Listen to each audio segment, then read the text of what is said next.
adik-adik semua, ketemu lagi kita. Kita mau saatnya untuk memuji Tuhan. Untuk itu, Lasa mau ajak kalian bersama-sama kita mulai dengan berdoa. Lipat tangannya, tutup matanya, kita berdoa. Tuhan, terima kasih kalau hari ini kami masih boleh bertemu Tuhan melalui YouTube, melalui online. Biarlah Tuhan kami boleh tetap merasakan sukacita dari Tuhan. Dan sebentar lagi kami mau memulai sekolah minggu kami, ibadah kami, biarlah Tuhan hadir bersama-sama dengan kami, sehingga kami boleh bersukacita bersama-sama dengan Engkau. Sekarang kami mau memuji Engkau Tuhan, pimpin kami, biarlah puji-pujian ini boleh sungguh-sungguh menjadi kerinduan kami akan Engkau. Tuhan yang memimpin, Tuhan yang menyertai, hanya di dalam nama Tuhan Yesus kami berdoa. Amin. Nah adik-adik, kita mau sama-sama angkat pujian ya. Kita tahu kalau sukacita kita datangnya dari Tuhan. Untuk itu, mari kita angkat pujian Sukacita Surga. Semuanya tetap bangkit berdiri ya. Terima sukacita surga, itulah kekuatan bagi jiwa.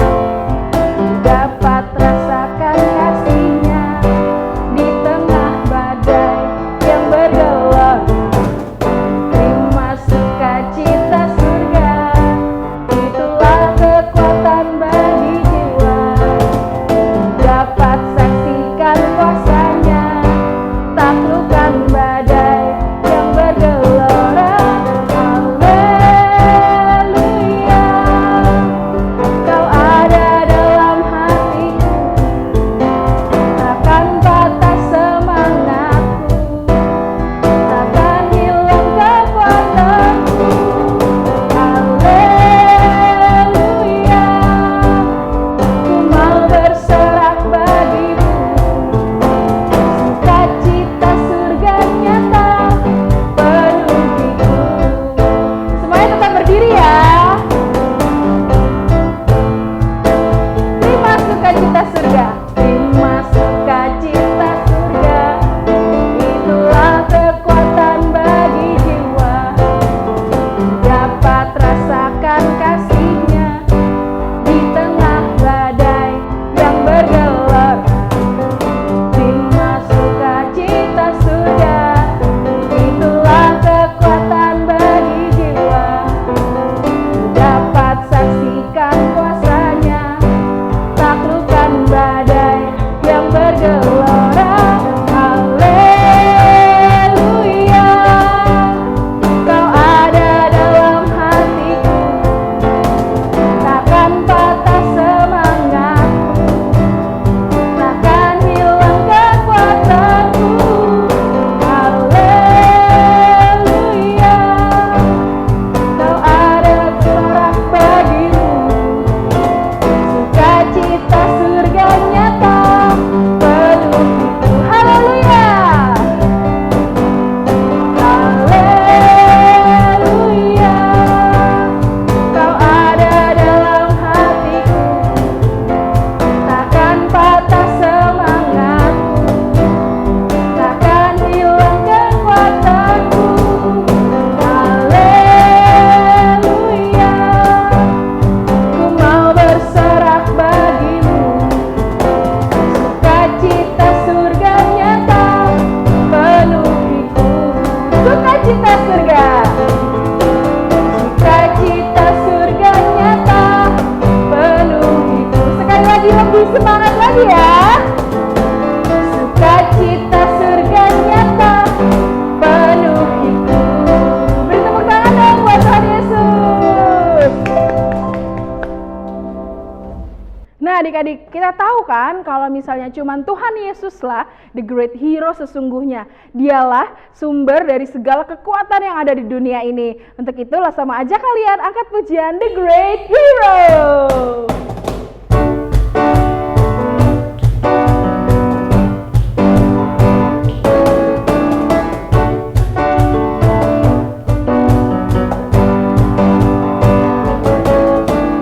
Di dunia banyak jagoan, tapi bukan yang sejati, yang hadir di setiap saat, jadi sahabat, jadi teladan, dan Tuhanku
ajak kalian untuk bersama-sama bangkit berdiri dengan sikap yang hormat. Kita mau menaikkan Mars Sekolah Minggu kita. Mars Sekolah Minggu.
Tiba saatnya kita mau mendengarkan firman Tuhan.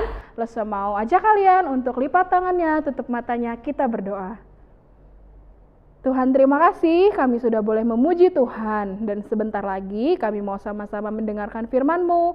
Tuhan tolong agar firman Tuhan yang disampaikan bisa kami mengerti dan membuat kami melakukannya di dalam kehidupan kami. Terima kasih Tuhan, di dalam nama Tuhan Yesus kami berdoa. Amin. Buat adik-adik yang mau kasih persembahan, jangan lupa ya, minta tolong papa, mama, om, tante, cece, dan semuanya, siapapun yang bisa membantu kalian untuk boleh transfer ke nomor rekening yang ada di description box atau yang ada tertera di bawah ini ya. Sampai jumpa! Halo everyone, welcome back to Komisi Anak YouTube channel. Shalom adik-adik yang ada di rumah, bagaimana kabar kalian selama minggu ini? Puji Tuhan kalau semuanya sehat dan baik-baik saja. Nah, minggu yang lalu kita sudah belajar mengenai mempercayai Allah ketika kita takut. Kenapa sih kita tidak boleh tahu nggak alasannya? Yuk kita simak video berikut ini.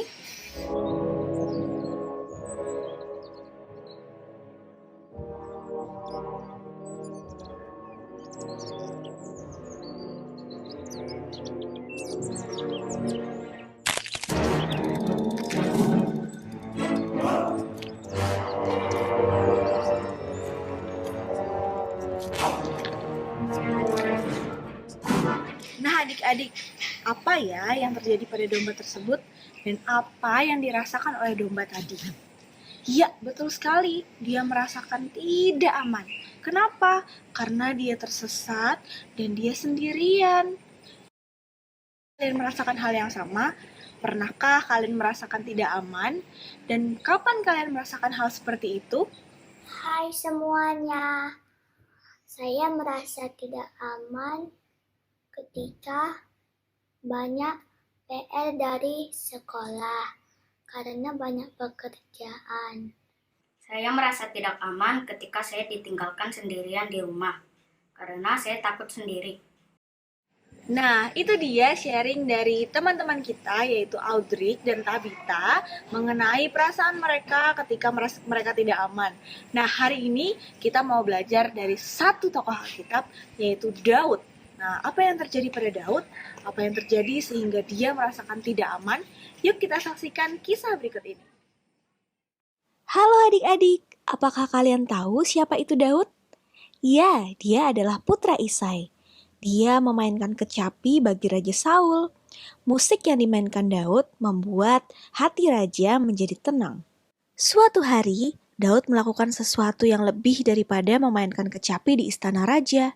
Dia pergi dan membunuh seorang raksasa yang bernama Goliat dari Filistin. Ia mampu melakukannya karena ia percaya kepada Allah dan kekuatan Allah yang besar.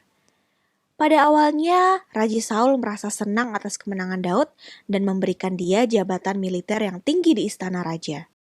Namun lama-lama Saul menjadi iri hati kepada Daud, karena Daud lebih populer dan ia lebih sukses daripada Saul. Suatu hari roh jahat mendatangi Saul dan membuat Saul melemparkan tombaknya ke arah Daud dan mencoba membunuh Daud. Tapi Allah melindungi Daud dari Saul.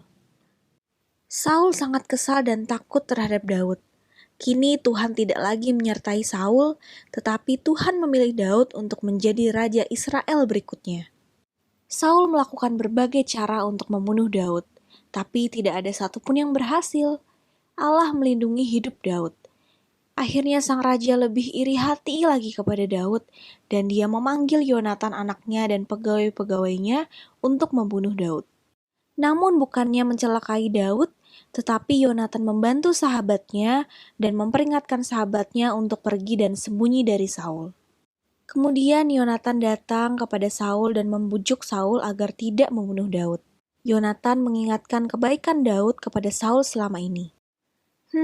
Saul pun setuju dan membiarkan Daud kembali ke istana raja. Namun, apakah kalian tahu apa yang terjadi berikutnya?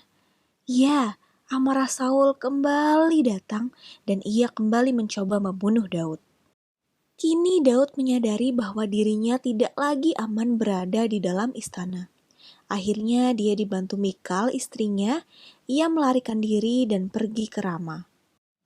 Ia mengatakan kepada Samuel apa yang telah Saul lakukan kepadanya. Dan Samuel berkata bahwa Allah akan melindungi Daud. Saul tetap berusaha mengejar Daud hingga ke Rama. Tapi dia tidak berhasil menangkap Daud. Karena roh Allah tidak membiarkan hal itu terjadi kepada Daud. Daud meninggalkan Rama dan pergi menemui Yonatan. Daud menceritakan betapa ia sedih karena Raja Saul mencoba membunuhnya. Yonatan menguatkan Daud dan mereka menyusun rencana untuk keselamatan diri Daud. Bagaimana rencananya? Adik-adik bisa baca ya di 1 Samuel 18-20. Saat itu tibalah perjamuan makan malam di bulan baru. Tapi Saul melihat tidak ada Daud di sana. Ia pun bertanya kepada Yonatan dan Yonatan menjelaskan. Tapi bagaimana reaksi Saul? Dia sangat marah kepada Yonatan dan menyalahkan Yonatan. Bahkan ia mencoba membunuh putranya sendiri. Kini Yonatan menyadari bahwa Saul berencana membunuh Daud. Dan Yonatan sangat sedih terhadap hal itu. Kemudian Yonatan pergi ke padang dan ia akan bertemu dengan Daud. Kemudian Yonatan memanahkan anak panahnya dan menyuruh budak itu, "Ambillah anak panah itu lebih jauh lagi." Itu adalah kode yang digunakan oleh Yonatan dan Daud, sehingga mereka mengetahui memang benar bahwa Saul berencana untuk membunuh Daud. Mereka bertemu dan mereka berpelukan dan menangis bersama. Mereka sangat sedih bahwa Saul memang berencana untuk membunuh Daud. Mereka mengucapkan salam perpisahan dan demi nama Tuhan mereka bersumpah akan menjadi teman yang setia selamanya. Daud pun menjauh dari Saul dan Tuhan tetap menyertai hidup Daud. Nah, dari cerita yang tadi kita saksikan, kita belajar bahwa Allah selalu melindungi dan menyertai kita. Apapun keadaan kita, penyertaan Tuhan tetap ada loh. Nah, adik-adik, apa sih yang kalian lakukan ketika kalian merasa tidak aman? Ketika saya merasa tidak aman, saya masuk kamar sambil menunggu kedua orang tua saya pulang dan saya juga berdoa kepada Tuhan. Saya perlu didampingi orang tua dan juga berdoa kepada Tuhan supaya diberkati Tuhan. Betul sekali ya, ketika kita merasa tidak aman, kita memiliki Tuhan dan orang tua yang siap melindungi kita dari apapun. Adik-adik, tahu nggak tugas polisi itu apa? Iya, benar sekali. Tugas polisi adalah menjaga keamanan suatu kota atau suatu negara. Nah, kalau kita di rumah, siapa yang bertugas melindungi kita? Iya, betul sekali. Orang tua, ketika kita di rumah, merekalah yang melindungi kita dari apapun. Demikian juga Tuhan yang menciptakan kita. Ia berjanji untuk menyertai hidup kita. Adik-adik, ketika kita di dekat orang tua maupun di dekat Tuhan, kita selalu merasa aman, nyaman, dan tenang. Oleh karena itu, mari kita mendekatkan diri kepada Tuhan dengan cara rajin berdoa, membaca Alkitab, dan memuji Tuhan. Ayat hafalan dari Mazmur 145 ayat 19. Mazmur 145 ayat 19. Ia melakukan kehendak orang-orang yang takut akan Dia, mendengarkan teriak mereka, minta tolong dan menyelamatkan mereka. Aktivitas minggu ini kita mengisi teka-teki silang ya, ada dalam ayat yang sudah diberikan. Kalau sudah, kalian bisa japri ke WA Lause Priska ya. Jadi, hari ini kita belajar bahwa Allah selalu menyertai hidup kita dalam keadaan apapun, seperti Dia menyertai Daud. Mari kita berdoa untuk menutup cerita hari ini. Semuanya lipat tangannya dan tutup matanya ya. Tuhan Yesus, kami bersyukur untuk hari ini atas cerita dan firman Tuhan yang kami dengarkan. Tuhan, kiranya itu meyakinkan kami bahwa Engkau selalu menyertai hidup kami ketika kami sedang sedih, ketika kami sedang takut, sedang senang, dan apapun keadaan hidup kami. Tuhan, kiranya kami semakin percaya kepadamu, bantu Roh Kudus-Mu untuk mengingatkan kami agar kami selalu melakukan kehendak-Mu. Dalam nama Tuhan Yesus kami berdoa, amin. Sampai jumpa lagi adik-adik, Tuhan Yesus memberkati.